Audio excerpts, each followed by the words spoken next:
మీకు కనికరమును సమాధానమును ప్రేమయు విస్తరించునుగాక.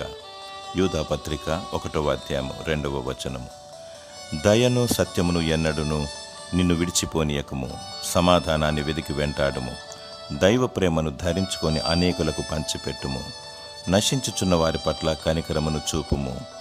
సమాధానపరచువారు ధన్యులు, వారు దేవుని కుమారులు అనబడుదురు. ప్రేమ లేనివాడు నా వాడు కాడు అని దేవుడు చెబుతున్నాడు. ఇతరుల పట్ల కనికరమును చూపినప్పుడు నీవును దేవుని చేత కనికరించబడదవు. నీ పొరుగువారిని సమాధానపరిచినప్పుడు సమాధాన అధిపతియగు దేవుడు నీకు నెమ్మదిని దయచేయును. నీవు దేవుని ప్రేమయందు నిలిచి ఉన్నప్పుడు శాశ్వతమైన ప్రేమతో ప్రేమించి నిన్ను దీవించును.